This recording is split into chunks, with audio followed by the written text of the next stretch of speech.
எனக்கு ஒரு வாரமா எனக்கு தூக்கமே இல்லை. என்னடா இப்படி ஆயிட்டேன், நம்ம இவ்வளவு நாள் இங்க வந்து செத்து கிடந்து நம்ம வேலை செஞ்சுட்டு இருக்கிறோம். நான் எசப்பா நான் இவ்வளவு நேசிச்சேன், ஆனா வந்து இந்த ஒரு அல்பத்துல வந்து என்னை கைவிட்டுட்டீங்களே. எப்பவுமே நான் நினைக்கிறது, உலகத்தில் இருப்பவரிலும் உன்னில் இருப்பவர் பெரியவர்.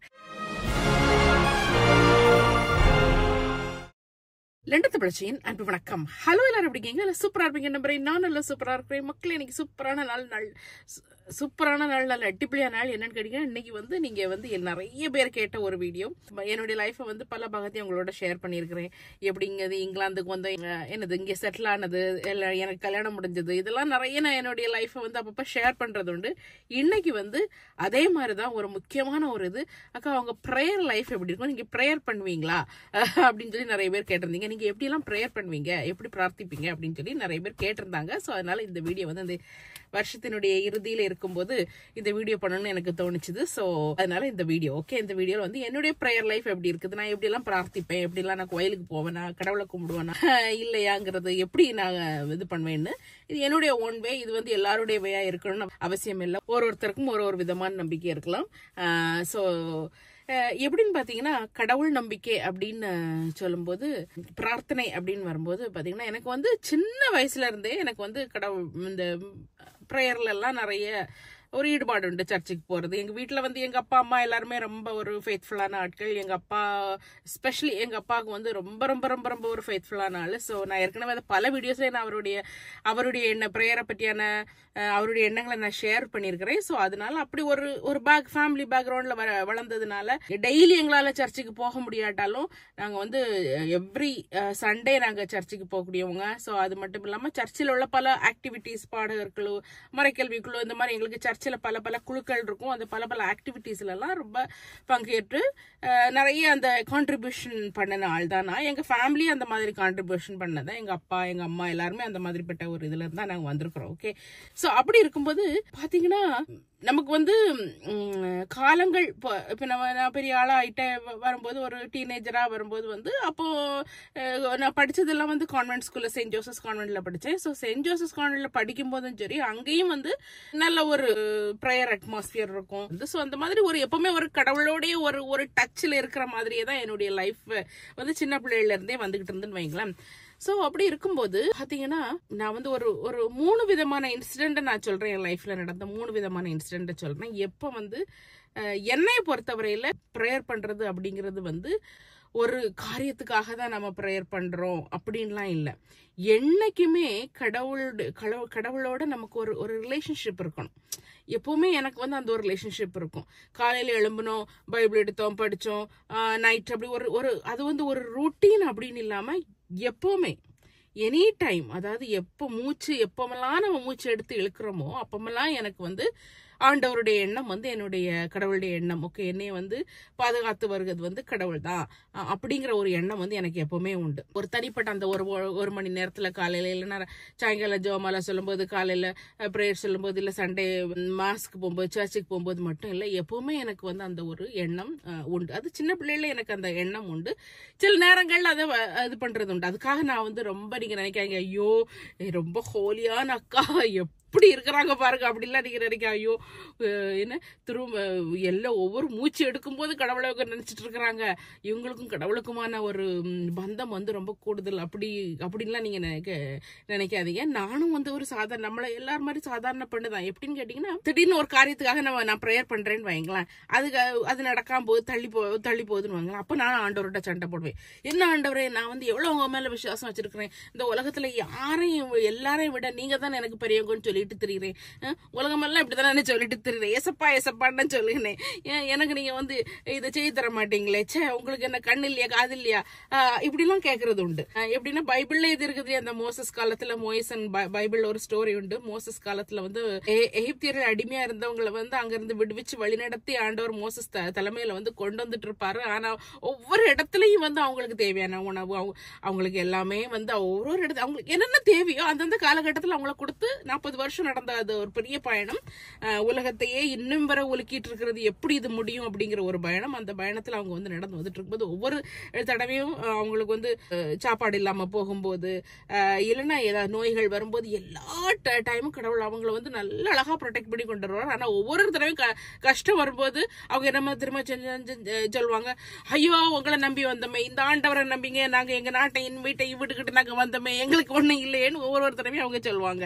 சோ அதே மாதிரிதான் என்னுடைய லைஃபும். கடவுள் என்னை எவ்வளவோ வந்து பாதுகாத்து இது பண்ணிட்டு வந்தாலும் நானும் எனக்கும் கஷ்டம் வரும்போது சில நேரம், அப்படி எல்லா நேரங்கள்லயும் சொல்றது இல்ல, பட் சில நேரம் நானும் வந்து வாய் விட்டு சொல்லிடுறேன், ஐயோ கடவுளேன்னு சொல்லி எனக்கு நானும் அப்படி புலம்புறது உண்டு. ஸோ அப்படிப்பட்ட ஒரு ஆள் தான் நான். எப்படின்னு கேட்டீங்கன்னா, ஜெபம் அப்படின்னு வரும்போது என்னுடைய லைஃபை நீங்க பாத்தீங்கன்னா ஆண்டவரோடு ஒரு எப்பவுமே ஆண்டவரோட இருந்துகிட்டு இருக்கிற மாதிரிதான் கடவுள் என்னை வச்சிருக்கிறாரு. கொஞ்சம் கூட நான் கடவுளை விட்டு போயிட்டேன், அவரை பத்தி சிந்திக்காம இருந்துட்டேன்னு வைங்க, உடனே எனக்கு அந்த டைம்ல எல்லாம் எனக்கு வந்து பிரச்சனை தான் வரும். சோ எப்பவுமே ஆண்டவரோட இருந்துட்டு இருந்திருக்காரு.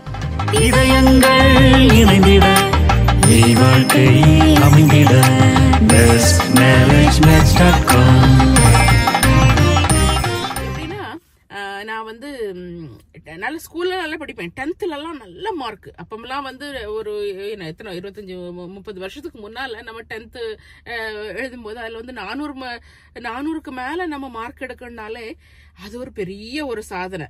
எனக்கெல்லாம் நல்ல 86% மேல எனக்கு மார்க் கிடைச்சது, ஒரு 90% கிட்ட கிடைச்சது. ஸோ நல்ல மார்க் அந்த டைம்ல. அப்போ நல்லா படிச்சேன் அது. ஆனா 11th 12th போனேன் பாருங்க.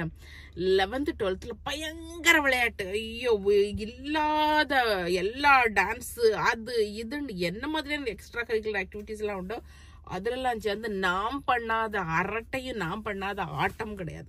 அதுல என்னன்னா 12th வரும்போது என்னுடைய மார்க் வந்து ரொம்ப ரொம்ப ரொம்ப ரொம்ப கம்மியாயிருச்சுது. ஒரு பாஸுக்கும் கொஞ்சம் மேல வந்துச்சுன்னு வைங்களேன். எவ்வளவு மார்க்குங்களாம் கேட்காதீங்க, கேட்டீங்களா? அது சொன்னோம்னா இப்போ வந்து என்னுடைய இது வந்து ரொம்ப இதாயிரும், டேஞ்சர் ஆயிரும். பட் ரொம்ப கம்மியாயிருச்சு. கம்மியானோன்னா என்னுடைய லைஃபே வந்து அதை ஒரு புரட்டி போட்டுருச்சு. அடுத்து அது முடிச்சு காலேஜ் போது என்ன கோர்ஸ் எடுக்கிறது, என்ன கோர்ஸ் எடுக்கிறதுக்கும் நமக்கு அதுக்கான ஒரு மார்க் இல்லையே. என்னதான் இருந்தாலும் வந்து அந்த ஒரு அட்லீஸ்ட் அந்த ஒரு ஸ்கோர் பண்ணி போகக்கூடிய ஒரு அளவுக்காவது ஒரு மார்க் இருக்கணுமே அப்படின்னு நினைக்கும் போது, அப்படின்னு இது பண்ணும்போது ஒண்ணுமே இல்லை. சரி, ஓகே என்ன பண்றதுன்னு சொல்லிக்கிட்டு ஓகே ஏதாவது ஒரு ப்ரொஃபஷனல் கோர்ஸுக்கு போகணுங்கிறதுக்காக நான் வந்து என்னைய வந்து நானே எங்க அப்பாட்ட சொல்லி நானே வந்து பாலிடெக்னிக்ல போய் சேர்ந்தேன். அப்போல்லாம் பாலிடெக்னிக்னு ஒன்று உண்டு இல்லையா, இப்பவுமே இருக்குன்னு நினைக்கிறேன். அதுல வந்து போய் சேர்ந்த உடனே எங்க வீட்லயும் ஓகே, நான் அதுல போய் சேர்ந்துட்டு அதுக்கப்புறம் அதுல இருந்து நான் மேல டிகிரி எல்லாம் முடிச்சு நான் வந்துக்கிறேன் அப்படின்னு சொல்லி சேர்ந்த உடனே எங்க அப்பாவுக்கு கொஞ்சம் அதுல ரொம்ப மன வருத்தம் தான். பட் இருந்தா என்னை கொண்டு சேர்த்தாங்க. ஆனா நான் வந்து ஃபர்ஸ்ட் மந்த் செகண்ட் மந்த்லாம் அங்க போனேன்னா எனக்கு அது ரொம்ப ஈஸியா இருந்தது பாலிடெக்னிக். ஏன்னா எல்லாமே வந்து கெமிஸ்ட்ரி மேக்ஸ் இது எல்லாமே வந்து நம்ம 11th 12th படிச்சது. அது ஃபுல்லாவே ரொம்ப ஈஸியா இருந்துச்சு. ஈஸிக்கு மட்டும் இல்ல, அது அந்த கோர்ஸ் எனக்கு பிடிக்கவே இல்லை, சுத்தமா எனக்கு பிடிக்கல. இதுல என்னால எதுவுமே ஸ்கோர் பண்ண முடியாது. பாலிடெக்னிக் எல்லாம் முடிச்சு பெரிய ஆளா வர்றவங்க எத்தனையோ பேர் இருக்கிறாங்க. ஆனா எனக்கு பர்சனலா அந்த கோர்ஸ் வந்து எனக்கு பிடிக்கவே இல்லை. பிடிக்காத உடனே ஒரு 2-3 மந்த்ஸ் போயிருக்கேன். அப்புறம் எங்க அப்பாட்ட போய் சொல்லிட்டேன், எனக்கு இந்த கோர்ஸ் எனக்கு பிடிக்கவே இல்லை, நான் நின்னுறேன்னு சொல்லிட்டு நான் நின்னுட்டேன். எப்படி இருக்கும் எங்க அப்பாவுக்கு நினைச்சு பாருங்க. நின்றுட்டு நான் வந்து வீட்டில் இருக்கிறேன். அப்போ வீட்டில் இருந்துட்டு இருக்கேன். அப்போ நெக்ஸ்ட் இயர் தானே நீ போக முடியும். ஸோ அது ஒரு வருஷமும் வந்து பார்த்தீங்கன்னா நான் வந்து தினமும் நான் கோயிலுக்கு போவேன். எங்க ஊர்ல வந்து நான் உங்களுக்கு எங்க ஊர் கோயில்லாம் காணிச்சிருக்கிறீங்களா, சகாயமாதா கோயில்லாம். ஸோ அந்த சகாயமாதா கோயில்ல வந்து காலையில 6 மணிக்கு 6:15 மாசம் உண்டு. ஸோ நான் இப்போ காலையில 6 மணிக்கு மாசுக்கு போவேன், சாயங்காலம் 6 மணிக்கு ஜெபமாலை உண்டு, அதுக்கும் போவேன். பட் இதெல்லாம் போனா கூட இடைப்பட்ட நேரங்கள்ல நான் எப்பவும் ஆண்டவரோட, அதாவது என்ன நான் ஒரு நாளுமே வந்து உண்மையில நீங்க நம்புங்க நம்பாட்டா நீங்க நம்ப வேண்டாம், ஒரு நாளுமே கடவுளை என்னுடைய லைஃபை வந்து இப்படி ஆக்கிதாங்க, என்னுடைய லைஃப் இப்படி ஆயிடுச்சு, நான் என்ன கோர்ஸுக்கு போகணும், என்ன இதுக்கு போகணும் அப்படின்னு நான் அந்த காலகட்டத்துல நான் வந்து வேண்டினதே கிடையாது. ஆனா நான் வந்து எப்பவுமே வந்து ஆண்டவரோட கூட இருக்கணும் அப்படின்னு நினைச்சிருக்கிறேன். எப்பவுமே வந்து 1000 நாள் வேறு இடத்தில் வாழ்வதை விட ஒரு நாள் உம்மிடத்தில் வாழ்வது மேலானது, அந்த மாதிரிப்பட்ட அந்த வசனங்கள்லாம் எனக்கு எப்பவுமே வந்து காதுல ஒழிச்சுக்கிட்டே இருக்கும். எப்பவுமே எனக்கு என்னவோ சர்ச்சில் போய் உட்கார்ந்த உடனே எனக்கு அது ஒரு பயங்கரமான ஒரு நிம்மதி. இதுதான் நமக்கான இடம், இங்கதான் வந்து நமக்கு நிம்மதி கிடைக்கும். எத்தனை அப்பா இருந்தாலும், எத்தனை அம்மா இருந்தாலும், எத்தனை அக்கா தங்கச்சி இருந்தாலும், இதுதான் வந்து உலகத்தில் இருப்பவரும் உன்னில் இருப்பவர் பெரியவர், அப்படித்தான். சோ அந்த ஒரு பெரியவர்கிட்ட நம்ம இப்ப இருக்கிறோம். அதாவது என்னுடைய உண்மையான வீடு அதுதான். அங்கதான் அங்க உள்ள சந்தோஷமும் மகிழ்ச்சியும் சமாதானமும் அன்பும் எனக்கு வேற எங்கேயும் கிடைக்க போறது இல்லை. இத்தனைக்கும் என்னுடைய ஃபேமிலி உங்களுக்கு தெரியும், அவ்வளவு அன்பான ஃபேமிலி. அங்க 3 பொம்பளை பிள்ளைங்க, எங்க அப்பா எங்களை அவ்வளவு அழகா ரொம்ப நல்லா வளர்த்தாரு. இதெல்லாம் இருந்தா கூட என்னுடைய மனசுல எப்பவுமே வந்து இதுக்கும் மேலாக என்னை வழிநடத்தி இதெல்லாம் எனக்கு தருகவர் வந்து என்னுடைய கடவுள், கர்த்தர், கடவுள் தான் இதெல்லாம் தர்றாருங்கிற அந்த ஒரு தாட் வந்து இருந்துகிட்டே இருந்தது. அப்ப வந்து நான் எதுக்காக வந்து நான் வந்து அந்த ஒரு வருஷம் நான் இது பண்ணேன்னா, என்னுடைய விசுவாசம் இன்னும் நிறைய மேல போகணும், நான் நிறைய வந்து இன்னும் பிரார்த்திக்கணும், நிறைய வந்து விசுவாசத்துல வந்து நான் இது பண்ணணும், நம்பிக்கை எனக்கு வேணும், கடவுள் மேல உள்ள நம்பிக்கை எனக்கு அதிகமாகணும். இது போதாது, இன்னும் அதிகமாகணும், இன்னும் அதிகமாகணும் தான் நான் பிரார்த்திச்சதுனோட என்னுடைய லைஃப் இப்படி இருக்கணும், நான் இன்னொரு கோர்ஸ்ல போகணும், நான் இப்படி போகணும் இது பண்ணல. பட் இவென்ச்சுவலி என்ன ஆச்சுன்னா, எனக்கு வந்து ஓகே பிஎஸ்சி நர்சிங் போகலாம் அப்படின்னு சொல்லி ஒருத்தங்க வந்து ஒரு ஐடியா கொடுத்தாங்க. அப்புறம் வந்து அது மூலமா நானே எடுத்திருக்கிறது பாருங்க, ஜஸ்ட் பாஸ் மாதிரி பாஸ் பண்ணியிருக்கிறேன் 12th. ஆனா நான் அப்ளை பண்ணது செயின்ட் ஜான்ஸ்ங்கிறது வந்து saint John's national academy of health sciences, அது பெங்களூர்ல இருக்குது. எப்பவுமே வந்து உங்களுக்கு வந்து ஒரு நல்ல ஒரு மார்க் இருக்கணும், அட்லீஸ்ட் 85% மேல இருந்தா மட்டும்தான் அங்க வந்து உங்களுக்கு வந்து அட்மிஷன் கிடைக்கும். அங்க வந்து கேத்தலிக்ஸுக்கு முன்னுரிமை கொடுப்பாங்க, இல்லைன்னு சொல்ல. பட் அந்த கேத்தலிக்ஸ்லயுமே உங்களுக்கு வந்து மெரிட்ல இருக்கணும், அப்பதான் வந்து உங்களுக்கு வந்து சீட்டு கிடைக்கும். பட் நம்ம எல்லாம் ஜஸ்ட் பாஸ் ரேட்ல நம்ம போறோம். பட் என்ன ஆச்சுதுன்னா, ரொம்ப ஆச்சரியம் எனக்கு என்னாலே இது பண்ண முடியாது. அங்க வந்து என்ட்ரன்ஸ் எக்ஸாம் எழுதணும். என்ட்ரன்ஸ் எக்ஸாம் வந்து நான் வந்து உங்களுக்கு வந்து கேரளாவில் ஒரு இது உண்டு, அங்க போய் நான் ஒரு என்ட்ரன்ஸ் எக்ஸாம் சென்டர் உண்டு கொச்சின்ல. ஸோ அங்க எழுதினேன். அப்போ என்ட்ரன்ஸ் எக்ஸாம் கிளியர் ஆச்சுது. அதுக்கப்புறம் இன்டர்வியூ கூப்பிட்டாங்க. இன்டர்வியூக்கு போறேன். அங்க வந்திருக்கிற பிள்ளைங்களும் நிறைய பேருக்கு மலையாளிஸ் வந்திருக்காங்க. எல்லா பிள்ளைங்களோட 12th மார்க் கேட்டாலும் பயங்கரமா இருக்குது. 12th மார்க் 86%, 87%, 90%, 93, 94 அப்படிலாம் சொல்றாங்க. 95% அப்படிலாம் நல்லா ஆல்மோஸ்ட் எல்லா பிள்ளைங்களுக்கும் வந்து 85க்கும் கம்மியா இருந்த பிள்ளைங்க ரொம்ப ரொம்ப கம்மி தான் நினைக்கிறேன். எல்லா பிள்ளைங்களுக்கும் வந்து நல்ல மார்க். இதெல்லாம் கேட்டது எனக்கு மனசே உடஞ்சு போச்சு. நமக்கு இது வந்து கிடைக்காது, கிடைச்சாலும் வந்து இவ்வளோ பெரிய இன்ஸ்டிடியூஷன்ல இவ்வளோ மெரிட்ல எல்லாமே வந்து கேத்தலிக்ஸ் அப்படி இப்படிலாம் இருந்தா கூட அவங்களுக்குள்ள இவ்வளோ மெரிட் இருக்குது. இவ்வளோ மெரிட்ல வந்து நம்ம வந்து கம்பீட் பண்ண வேண்டியது, இவ்வளவு கம்பீட் பண்ண வேண்டியது நமக்கெல்லாம் கிடைக்காதுன்னு சொல்லிட்டு நான் இது பண்ணிட்டேன். பட் வந்து நாங்கள் அங்கே எங்கள் அப்பாவை நானும் அங்கே பெங்களூர்லேயே தான் நாங்கள் தங்கி இருந்தோம். அந்த இன்டர்வியூ ரிசல்ட் தெரியறது வரை அது ஒரு 2 நாள் கழிச்சு ரிசல்ட் போடுவாங்க. ரிசல்ட் போட்டால் அங்கே பார்த்தீங்கன்னா என் பேர் அங்கே இருந்துச்சு. ரிசல்ட்டில் வந்து நான் வந்து இந்த பிஎஸ்சி நர்சிங்க்கு நான் தேர்வாயிருக்கேன்னு வந்து இருந்துச்சு. இது என்னால் நம்பவே முடியல. அதாவது ஆண்டவருடைய வழி நடத்துதல் இது என்னாலேயே நினைச்சு பாருங்க. 12th ஜஸ்ட் பாஸ் ஆயிட்டு இவ்வளவு பெரிய ஒரு கூட்டத்து கூட எனக்கு வந்து பெங்களூர்னா என்னன்னு தெரியாது, எங்க அப்பாவுக்கு தெரியாது, எதுவுமே தெரியாது. ஓகே, வேற எதுவுமே எங்களுக்கு தெரியாது. But God had a plan. என்னுடைய லைஃப்ல வந்து கடவுளுடைய பிளான். அப்ப நான் எப்பவுமே நான் வந்து பிரார்த்திச்சது வந்து எனக்கு விசுவாசம் அதிகமாகணும், எனக்கு கடவுள் மேல உள்ள ஒரு அன்பா அதிகமாகணும். எந்த உலகத்துல என்ன ஒரு கஷ்டம் வந்தாலும் ஆண்டவருடைய அன்புல இருந்து நான் வந்து எப்பவுமே வந்து ஆண்டவரை நேசிக்கிறதுல இருந்து நான் ஒரு குறவு கூட நான் வந்து கம்மியாயிடக்கூடாது அப்படிங்கறதுல வந்து நான் ரொம்ப ஒரு கான்சியஸா இருந்தேன். இது நான் நினைக்கிறேன், இப்படி நினைக்கிறதே வந்து கடவுள் எனக்கு கொடுத்த ஒரு கிஃப்ட்னு நினைக்கிறேன். பிகாஸ் வந்து கடவுளை ஃபர்ஸ்ட் ஆஃப் ஆல் கடவுளை நம்புறது ஒரு மிகப்பெரிய கிஃப்ட். ஏன் அதை சொல்றேன்னா, கடவுளை நம்புறது மிகப்பெரிய கிஃப்ட்னு நான் வந்து நிறைய பேஷண்ட்ஸை பார்த்திருக்கேன். அவங்க இறக்குற தருவாயில இருப்பாங்க. அவங்க வந்து அவங்க வாழ்நாள் ஃபுல்லாவே வந்து அவங்க எத்திஸ்டா இருந்திருப்பாங்க, கடவுளை நம்பாதவர்களா இருந்திருப்பாங்க. இல்ல கடவுளை நம்பி இருக்கலாம், பட் அவங்க பெருசா ஒரு சர்ச்சுக்கோ ஆலயத்துக்கோ எங்கேயுமே போகாத ஒரு ஆளா, பெருசா ஒரு கடவுளோட ஒரு ரிலேஷன்ஷிப் இல்லாதவங்களா இருந்திருக்கலாம். பட் அவங்க வந்து இறக்குற தருவாயில அவங்க வந்து ஐயோ எனக்கு மட்டும் ஒரு ஹோப் இருந்ததுன்னா இன்னைக்கு வந்து நான் ஒரு ஹோப்போட நான் இறந்து போவேனே, எனக்கு ஒரு நம்பிக்கை இருந்ததுன்னா ஒரு நம்பிக்கையோட நான் இறந்து போவேனே, ஹோப்போட நான் இருந்திருந்தா என்னுடைய லைஃப் எப்படி இருந்திருக்குமே. நிறைய பேர் வந்து அவங்களுடைய அந்த டெட் பெட்ல இறக்கும் தருவாயில வந்து சொல்றதை நான் வந்து பார்த்திருக்கிறேன். ஓகே, ஸோ அப்போலாம் நான் நினைக்கிறது, தேங்க் காட், எனக்கு ஒரு ஹோப் இருக்குது, ஒரு நம்பிக்கை, கடவுள் எனக்கு ஒரு நம்பிக்கை கொடுத்துருக்காரு, கடவுள்னு ஒருத்தர் இருக்கிறார், நான் இறந்தா வந்து நான் அவர்கிட்ட தான் போறேன் அப்படிங்கிற ஒரு நம்பிக்கையை எனக்கு கடவுள் கொடுத்து வளர்த்திருக்கிறாரு அப்படிங்கிற ஒரு இது வந்து எனக்கு எப்பவுமே அது வந்து ஒரு விதமான ஒரு நம்பிக்கை. இன்னும் என்னுடைய நம்பிக்கை, என்னுடைய விசுவாச வாழ்க்கை வந்து கூடுறதுல வந்து ஒரு மிகப்பெரிய ஒரு காரணியா அது இருந்திருக்குது. வாழ்க்கை அமைந்திட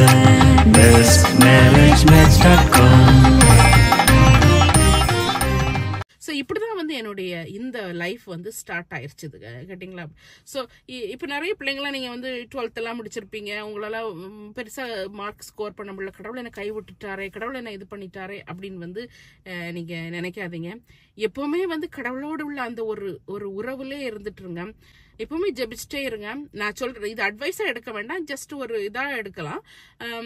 எப்பவுமே அதாவது எனக்கு இது வேணும் அது வேணும், நான் என்னுடைய லைஃப்ல படிச்சு எனக்கு இது வேணும் அது வேணும், எனக்கு இந்த லைஃப் வேணும் இந்த லைஃப் வேணும்னு கேட்கறத விட ஆண்டவரோட எப்பவும் அவருடைய அன்பை வந்து உணர்ந்துகிட்டே, அவர் நம்மளை எப்படியெல்லாம் நடத்திட்டு வராரு அப்படிங்கறத நம்ம வந்து டெய்லி உணர்ந்துகிட்டே வந்துட்டு இருந்தோம்னா கண்டிப்பா வந்து எல்லா இடத்துலயும் வந்து நம்ம நினைக்கிறத விட அதிகமான வெற்றி நமக்கு கிடைக்கும்.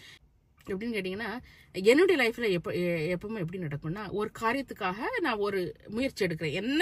நான் வந்து நல்லா உழைக்கக்கூடிய ஆள், நிறைய பேருக்கு தெரியும். நான் ஏதோ என் செல்ஃபா நீங்க உங்களை புகழ்றீங்களேன்னு நினைக்கிறீங்க. என்ன புகழ்றதுல என்ன மாதிரி நிறைய 99% ஆள்களும் உலகத்துல வந்து நிறைய நம்ம உழைக்கிறவங்க தான். நான் வந்து தள்ளகால் இல்லாம உழைப்பேன், பயங்கரமா உழைக்கிற ஆள். அது வந்து என்னை சுத்தி இருக்கவங்க கிட்ட கேட்டா அவங்களுக்கு தெரியும். சோ நம்ம ஒரு காரியத்துக்காக இப்போ ஒரு வேலையிலே வந்து ஒரு இன்னொரு அடுத்த ஸ்டெப் போகணும், இல்லைன்னா ஒரு ப்ரமோஷன் கிடைக்கணும்னா நம்ம உழைச்சா வந்து நமக்கு கண்டிப்பா அந்த ப்ரமோஷன் கிடைக்கிறதுக்கான ஒரு சான்சஸ் அதிகம் இருக்குது. பட் நம்ம உழைக்கிறதையும் தாண்டி உழைச்சிட்டு இருக்கணும், அதையும் தாண்டி அப்படி ஒரு ப்ரமோஷன் கிடைக்கணும், இல்லை என்னுடைய லைஃப்ல வந்து இன்னொரு இதுக்கு போகணும் அப்படிங்கும்போது இல்லை என்னுடைய ஒரு லைஃப்ல ஒரு கஷ்டம் வருது, அதை வந்து என்னால டேக்கிள் பண்ண முடியல அப்படிங்கும்போது ஆண்டவர் மேல அந்த பாரத்தை நம்ம போட்டுட்டோம்னா என்னால இது அதாவது எப்பவுமே இதுக்கு முன்னாலே நான் அந்த இதுல சொன்னேன், இதுக்கு முன்னால உள்ளதையும் சொன்னேன், எப்பவுமே நான் நினைக்கிறது உலகத்தில் இருப்பவர்களும் உன்னில் இருப்பவர் பெரியவர். ஸோ அது அந்த வசனம் வந்து எப்பவுமே என்னுடைய இதுல இருக்கும். அதனால எப்பவுமே வந்து நான் எப்பவுமே நினைக்கிறது என்னன்னா, நான் வந்து 100% என்னுடைய உழைப்பை கொடுக்குறேன். பட் அது வந்து எப்படின்னா சாஷ்டாங்கமா விழுந்துடணும். அதாவது அதுல ஒரு பெர்சன்டேஜ் கூட இது என்னாலதான் நடந்தது, இது நான் போட்ட உழைப்பினால்தான் நடந்தது அப்படின்னு நம்ம நினைக்க கூடாது. கடவுளை தவிர வேற யாருமே இது எனக்கு பண்ணித்தர முடியாது அப்படின்னு நம்ம ஒரு நம்பிக்கையை வைக்கும்போது, நம்மளுடைய உழைப்பினால நமக்கு கிடைக்க இருந்த அந்த ஒரு 100% வெற்றியை விட கடவுள் மேல முழுமையா நம்பிக்கை வைக்கும்போது நமக்கு ஒரு 1000 அதாவது 1000 மடங்கு வெற்றி நமக்கு அதிகமாக கிடைக்கும். 100 மடங்கு வெற்றியை விட 1000 மடங்கு வெற்றி நமக்கு அதிகமாக கிடைக்கும். நான் இதை அடிச்சு ஆணித்தரமா எல்லார்கிட்டையும் சொல்வேன். ஸோ இதுக்கு இன்னொரு ஒரு சின்ன ஒரு எக்ஸாம்பிள், அது என்னுடைய லைஃப்ல நடந்த எக்ஸாம்பிள் தான். அது ஒரு சின்ன ஒரு எக்ஸாம்பிள் சொல்லிடுறேன். என்னன்னு கேட்டிங்கன்னா, வேலையில் நான் யூகேல வேலைக்கு வந்தப்போ, வேலைக்கு வந்து யூகேல ஃபர்ஸ்ட் நான் வந்து சவுத்தாம்ப்டன் அண்ட் போர்ட்ஸ்மவுத் அந்த ஏரியாவில் இருந்தோம். ஸோ அங்கேருந்து நாங்கள் லண்டனுக்கு வந்தோம். லண்டனில் வந்து நான் NHSல வந்து வேலைக்கு போகும்போது ஃபர்ஸ்ட் கேத்லாப் ஒரு கார்டியாலஜி டிபார்ட்மெண்ட்ல தான் நான் வந்து வேலைக்கு போனேன். ஸோ அது வந்து ஒரு பேசிக் லெவல், பேண்ட் 5ன்னு சொல்லுவாங்க இங்கே, அந்த பேசிக் லெவலில் வேலைக்கு போனப்போ எனக்கு நான் ஏற்கனவே போர்ட்ஸ்மவுத் இங்கெல்லாம் வந்து வேலை பார்த்தா அந்த நிறைய எக்ஸ்பீரியன்ஸ், ஊர்ல வேலை பார்த்தா எல்லாம் நிறைய எக்ஸ்பீரியன்ஸ் இருந்தனால எனக்கு நல்ல எக்ஸ்பீரியன்ஸ். நான் பேண்ட் 5 இருந்தாலுமே நான் வந்து வேலை செய்யறது வந்து ஒரு பேண்ட் 6 மாதிரி, இன்னொரு அடுத்த லெவல்ல உள்ள ஒரு நர்ஸ் எப்படி வேலை செய்வாங்களோ, நமக்கு ஒரு லெவல் ஆஃப் நர்சிங் இருக்கும் இல்லையா, அடுத்த லெவல்ல உள்ள நர்ஸ் எப்படி வேலை செய்வாங்களோ அந்த மாதிரி தான் நான் என்னுடைய லேப்லயும் நான் வந்து கார்டியாலஜிலையும் ஒர்க் பண்ணிட்டு இருந்தேன். அங்க வந்து ஒரு ஆப்பர்ச்சுனிட்டி வந்து, அதாவது அங்க வந்து ஒரு போஸ்ட் வந்தது, பேண்ட் 6க்கான ஒரு போஸ்ட் வந்தப்ப அதுக்கு நானும் அப்ளை பண்ணேன். பட் எனக்கு பின்னால வந்த ஒரு பொண்ணு, அதாவது அவங்க வந்து நான் தான் அவங்கள ட்ரெயினே பண்ணினேன். அவங்க அந்த ஜாப்ல வரும்போது நான் தான் அவங்களுக்கு வந்து மென்டரா இருந்தேன், நான் தான் அவங்கள ட்ரெயின் பண்ணேன். பட் என்ன பண்ணாங்கன்னா, என்னுடைய மேனேஜர் வந்து அவங்க அந்த பொண்ணுக்கு வந்து அந்த ஜாபை வந்து பேண்ட் 6 வந்து அவங்களுக்கு கொடுத்துட்டாங்க. ஸோ இது வந்து அப்பட்டமா வந்து ஒரு மிகப்பெரிய ஒரு டிஸ்கிரிமினேஷன் மாதிரி எனக்கு வந்து தெரிஞ்சுது. ஸோ நான் வந்து நேரில் அப்போ எனக்கு மனசுல வர்றதெல்லாம் வந்து இப்போ வந்து நான் போய் சண்டை போடணும். யாருக்கிட்ட? என்னுடைய மேனேஜர்கிட்ட போய் நான் சண்டை போடணும். அதுக்கு அடுத்தது வந்து என்னுடைய அங்கே வந்து நான் அதுக்கு இது அகெயின்ஸ்டாக நான் அப்பீல் பண்ணலாம். நான் மேனேஜர்கிட்ட சண்டை போடலாம். நான் வந்து ஏன் என்னை எடுக்கலன்னு கேட்கலாம். எல்லாம் இருக்குது. எனக்கு அது வந்து மனசில் வந்து அப்படியே போட்டு அரைச்சிக்கிட்டு இருக்குது. என்னடா இப்படி ஆயிட்டே, நம்ம இவ்வளவு நாள் இங்கே வந்து செத்து கிடந்து நம்ம வேலை செஞ்சுட்டு இருக்கிறோம். நமக்கு பின்னால் வந்தவங்க நம்ம யாரை ட்ரெயின் பண்ணமோ அவங்கள வந்து அவங்க மேலே எனக்கு எந்த இதுவும் இல்லை. எவ்வளவு கண்ணிங்கா இருந்திருக்கிறாங்க. இந்த உலகம் எப்படி ஒரு கண்ணிங்கான ஒரு உலகமா இருக்குதுன்னு சொல்லி எனக்கு ஒரு வாரமா எனக்கு தூக்கமே இல்லை. அப்ப நான் என்ன பண்ணேன், தூக்கம் இல்லாத எனக்கு என்ன பண்றேன்னே தெரியல. எப்படி இருக்கும், நமக்கு ஒரு இதா இருக்கும் இல்லையா, ரொம்ப ஒரு கஷ்டமா இருக்கும்ல. உடனே நான் வந்து போனது வந்து என்னுடைய ஹஸ்பண்ட் என்னுடைய பிள்ளைகள்கிட்ட என்ன போல. அப்போ அகஸ்டின் தான் பிறந்திருந்தான், ஆண்டன் பறக்க கூட இல்லை. அவங்க கிட்ட எல்லாம் நான் போகல. நான் போனதெல்லாம் கடவுள்கிட்ட தான். நான் வந்து என்னுடைய தலைவானைக்கு தான் தெரியும் கடவுளோட எவ்வளவு நான் நெருக்கமா இருக்கேன்னு. நான் வந்து இது இப்ப நான் வந்து உங்களை எவ்வளவு நேசிக்கிறேன் ஏசப்பா. நான் உங்களுக்கு நீங்க தானே நான் எல்லாமே. எனக்கு வந்து சின்ன பிள்ளைல இருந்தே எப்படின்னா, எங்க அப்பா அம்மா எனக்கு சொல்லி கொடுத்தது. எங்க அம்மா பொதுவாக ரொம்ப எனக்கு சொல்லுவாங்க, உனக்கு லைஃப்ல அப்பா இருக்கலாம், அம்மா இருக்கலாம், கணவன் இருக்கலாம், மாமியார் இருக்கலாம், மாமனார் இருக்கலாம், பிள்ளைங்க பெத்த பிள்ளைங்க இருக்கலாம், இவங்க எல்லாத்தையும் விட நீ அதிகமா நேசிக்கிறது வந்து கடவுளா தான் இருக்கணும் அப்படின்னு சொல்லி எங்க அம்மா சொல்லி கொடுத்துருக்குறாங்க. அது நான் மறக்கவே மாட்டேன் லைஃப்ல. ஸோ அது வந்து எனக்கு எப்பவுமே வந்து அந்த தாட் வந்து எனக்கு உண்டு. ஸோ அப்போ அந்த நேரத்தில் நான் இவங்க எல்லாத்தையும் விட நான் உங்களை தான் நான் ஏசப்பா நான் இவ்வளவு நேசிச்சேன். ஆனா வந்து இந்த ஒரு அல்பத்துல வந்து என்னை கைவிட்டுட்டீங்களே. உண்மையிலே நான் வந்து ஒரு வாரமா வந்து நான் வந்து அப்படியே ப்ரேயர் பண்ணிக்கிட்டே இருந்தேன். அப்போ அந்த டிபார்ட்மெண்ட்ல உள்ள எல்லாருக்குமே பயங்கர ஆச்சரியம். என்னடா இந்த பொண்ணுக்கு கிடைக்க வேண்டியது வந்து இன்னொருத்தங்களுக்கு கொடுத்துட்டாங்களே அப்படின்னு சொல்லி அவங்க எல்லாம் வந்து என்னைய வந்து என்கிட்ட வந்து சொன்னாங்க, நீ வந்து இதுக்கு அப்பீல் பண்ணணும், நீ வந்து இதுக்கு எதிராக நீ போராடணும் அப்படின்லாம் என்கிட்ட சொன்னாங்க. பட் நானும் டெய்லி வந்து ராத்திரி நைட்டு வந்து எனக்கு வந்து ப்ரேயர் பண்ணிக்கிட்டே இருக்கிறேன். ப்ரேயர் பண்ணிக்கிட்டே இருந்தோடனே அப்படியே இருந்தோடனே மனசுல வந்து எனக்கு என்ன தோணுச்சுதுன்னா, ஒரு 3-4 நாள் ப்ரேயர் பண்ணதுக்கு அப்புறம் என் மனசுல கடவுள் என்ன பேசினார்னா, நீ இதுக்காக நீ போராடாத. உனக்கு நீ வந்து உன்னை நான் படைச்சிருக்கேன், உன்னை நான் அன்பு செய்றேன், உன்னை இந்த உலகத்துக்கு ஒரு குறிக்கோளோட நான் அனுப்பியிருக்கிறேன். நீ இதுக்காக போராடாத, நீ வந்து ஆண்டவர்கிட்ட விட்டுரு, ஆண்டவர் உனக்காக போராடுவாரு அப்படின்னு சொல்லி அந்த ஒரு இது வந்து என் மனசுல வந்து தோணுச்சுது. அப்படின்னு சொன்னேன். அதனால நீ அமைதியாயிரு, அவர் அடிக்கும்போது கரெக்டா அடிப்பாரு. நீ அடிக்கும்போது நீ போடுற கல் வந்து இவ்வளவு தூரம் தான் போகும். ஆனா அவர் போடுற கல் வந்து அவருக்கு யாரை எங்க எப்படி அடிக்கணும்லாம் தெரியும். ஸோ அதனால நீ அதை விட்டுரு, நீ வந்து இதை பற்றி கவலைப்படாது, நீ யார்ட்டையும் போய் கேட்க வேண்டிய அவசியம் இல்லைன்னு என்னுடைய மனசே வந்து சொல்லிச்சு. அதனால அதுக்கப்புறம் அப்படின்னு அமைதியாயிட்டேன். அப்புறம் ஒரு மாசம் கழிச்சு சென்ட்ரல் லண்டன்ல ஒரு ஹாஸ்பிட்டல்ல எனக்கு வந்து பேண்ட் 6, அது வந்து ஒரு நர்ஸ் ப்ராக்டிஷனர் அப்படிங்கிற ஒரு இதுல வந்து ஒரு பேண்ட் 6க்கு பொசிஷன் வந்துச்சு. நாங்க வந்து அங்க அப்ளை பண்ணேன். இது நல்லா இருக்கேன்னு சொல்லிட்டு அப்ளை பண்ணேன். அங்க கிடைச்சது. அங்க போயிட்டு கேளுங்க, நீங்க நம்ப மாட்டீங்க. போயிட்டு ஒரு 3 இப்ப நான் பேண்ட் 5ல இருந்து ஒரு 3-4 இயர்ஸ் தான், ஒரு 4 இயர்ஸ் தான் நான் வந்து அங்க வேலை பார்த்திருப்பேன். அங்க பேண்ட் 6 போய் ஒரு வருஷத்துல எனக்கு பேண்ட் 7 கிடைச்சது. இப்படிலாம் வந்து ஒரு போயிட்டே இருக்கிறேன்.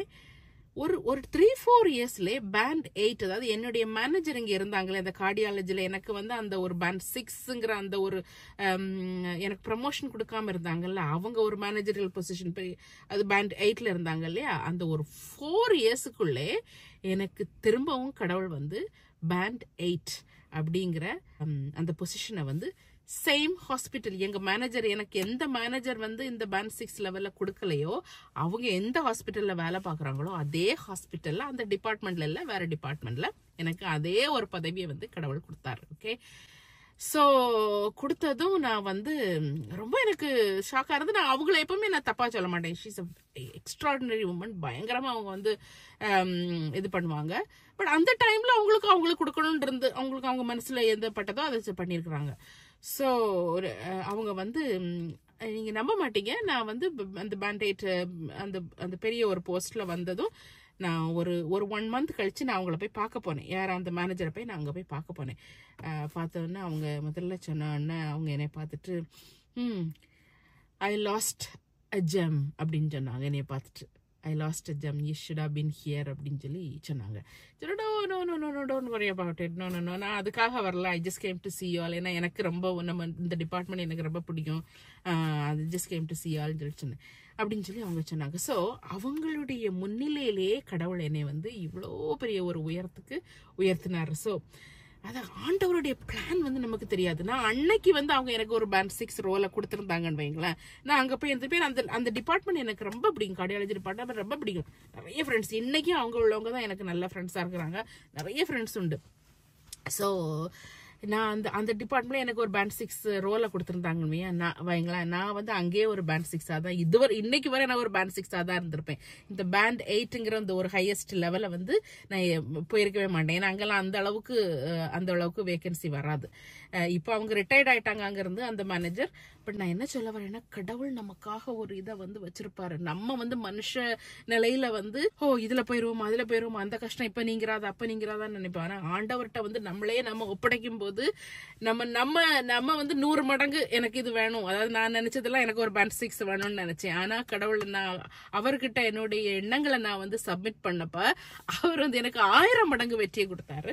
ஸோ இதைத்தான் நான் இதுதான் என்னுடைய ப்ரேயர் லைஃப். நீங்க வந்து கேட்டீங்கன்னா டெய்லி பைபிள் எடுத்து வாசிச்சு ஆண்டவரே ஏசப்பா எனக்கு இது நடக்கணும் அப்படியெல்லாம் நான் பெருசா வந்து இது பண்ண மாட்டேன்.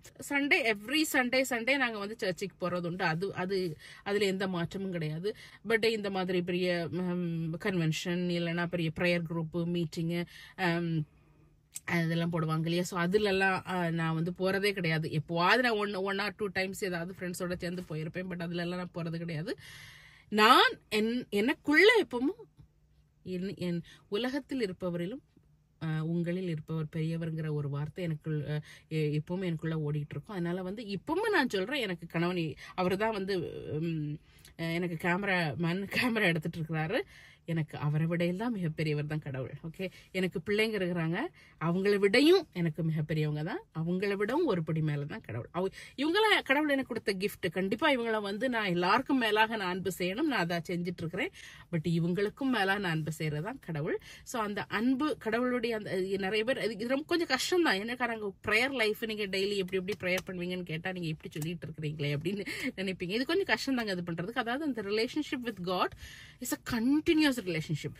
இது வந்து ஒரு கஷ்டம் வந்தா எனக்கு நான் போய் கடவுளை போய் இது பண்றேன், இல்ல ஒரு முடியாம இருந்தா நான் கடவுளை போய் இது பண்றேன், எனக்கு ஒரு தேவை இருக்கும் போது கடவுளை போய் நாடுறேன், இல்ல அது இல்லாம எனக்கு வந்து ரிலீஜியஸா எனக்கு சொல்லி கொடுத்துருக்காங்க டெய்லி மாசுக்கு போகணும், டெய்லி பைபிள் பிடிக்கணும், அதனால நான் கடவுளை இது பண்றேன் அப்படின்னு கிடையாது. எப்பவுமே வந்து ஆண்டவரோட ஒரு வாழ்க்கை. இது எப்படின்னு கேட்டீங்கன்னா, இப்போ எனக்கு கீழே எத்தனையோ ஸ்டாஃப் வேலை பார்த்துட்டு இருக்கிறாங்க.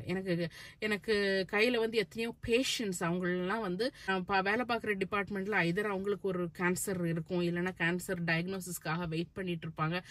பல பேஷண்ட்ஸ் இந்த மாதிரிப்பட்ட ஒரு இதுல தான் இருப்பாங்க. இல்ல ஏதாவது ஒரு நோய்க்காக டயக்னோசிஸ்க்காக வெயிட் பண்ணிட்டு இருப்பாங்க. இப்படிப்பட்ட பேஷண்ட்ஸ் நிறைய பேர் இருப்பாங்க. ஸோ இவங்கள நான் எப்பவுமே வந்து ப்ரேயர் பண்ணும்போது இவங்களை எல்லாம் நான் வந்து கடவுள்கிட்ட ஒப்பு கொடுத்தான் ப்ரேயர் பண்ணுவேன். இந்த என்னுடைய கையில் இருக்கக்கூடிய பேஷண்ட்ஸ், என்னுடைய ஸ்டாஃபோடைய பேரெல்லாம் நான் எழுதி எப்பப்பெல்லாம் ஒரு ஸ்டாஃப் அது இருக்கலாம் அவங்களுடைய பேரெல்லாம் எழுதி நான் வந்து அது வந்து பைபிளில் வச்சிருப்பேன். இப்போ வந்து பைபிள் வந்து நமக்கு வந்து எனக்கு வந்து ஃபோன்லேயே பைபிள் இருக்குது. அதனால பைபிள் வந்து ஃபோன்லேயே நான் படிக்கிறது உண்டு. ஸோ இந்த மாதிரிப்பட்ட இதெல்லாம் இது பண்ணுவேன். அதனால எப்பவுமே வந்து அவங்க என்னுடைய தாட்ல இருப்பாங்க. இது என்னுடைய குடும்பத்துக்காக என்னுடைய இதுக்காக மட்டும் இல்லை. ஏன்னா this is part of my life. என்னுடைய குடும்பம் எப்படி பார்ட் ஆஃப் லைஃபோ அதே மாதிரி தான் என்னுடைய பேஷன்ஸ், என்னுடைய ஒர்க்கும் வந்து என்னுடைய பார்ட் ஆஃப் லைஃப்.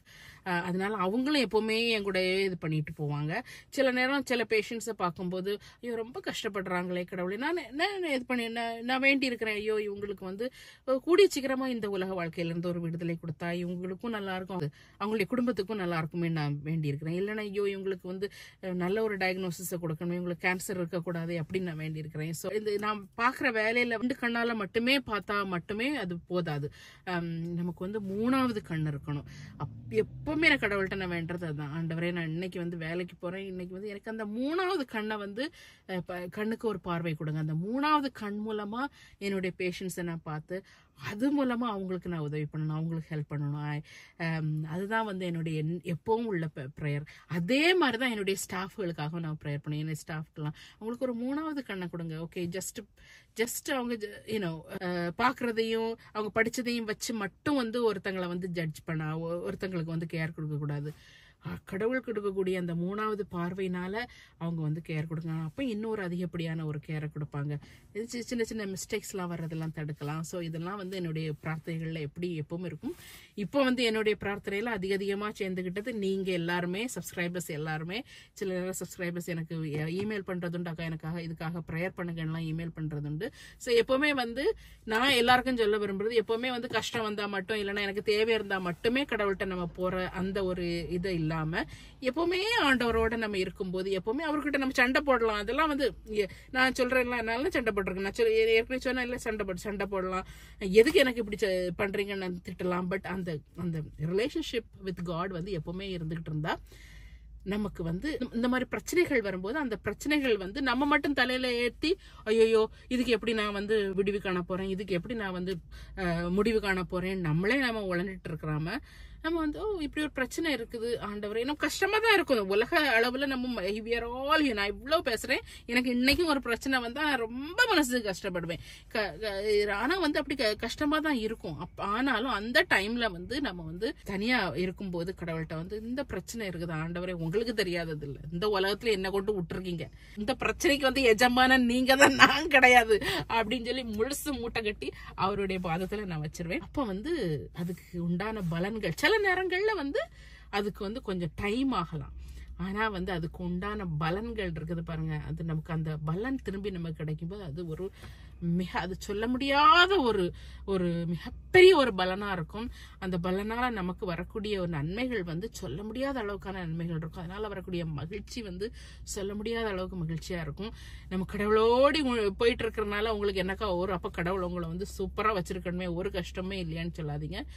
எல்லா கஷ்டமும் வரதான் செய்யும், எல்லா இதுவும் வரதான் செய்யும். ஆனா எல்லா கஷ்டங்களுக்கு இடையிலையும் கடவுள் விசேஷமா நம்மளை நடத்துவார். அவரோட ஒரு தொடர்பு இருக்கும்போது விசேஷமான காரியமா நடத்துவாரு. ஸோ அதைத்தான் நான் அந்த வருடத்தின் முடிவில் இருக்கிறோம். அதை வந்து நான் உங்களுக்கு ஷேர் பண்ண விரும்புறேன். நிறைய பேர் கேட்டீங்க, அதனால இதான் என்னுடைய ப்ரேயர் ரொட்டீங்க. நான் பெருசா வந்து அப்படி இப்படிலாம் நான் இது பண்றதுல, இதுதான் ஆண்டவரோட எப்பவும் எந்த நிமிஷமுமே எனக்கு வந்து ஆண்டவரோட உள்ள வாழ்க்கை தான். எனக்கு இந்த லைஃப் தான் எனக்கு பிடிச்சிருக்குது. அண்ட் இந்த லைஃப்ல எனக்கு கடவுள் வந்து நான் டிசர்வ் பண்ணாத எத்தனையோ காரியங்களை எனக்கு கொடுத்துருக்கிறாரு. பல காரியங்கள் நான் கேட்டு கொடுத்துருக்கலாம், இன்னும் பல காரியங்கள் நான் கேட்காமலே எவ்வளவு நன்மைகள் எனக்கு கொடுத்துருக்கிறாரு. ஸோ ஆண்டவருக்கு நன்றி. இந்த வீடியோ இதோட முடிச்சுக்கிறேன். இன்னொரு வீடியோவில் உங்களுக்கு சந்திக்கிறேன். பாய்.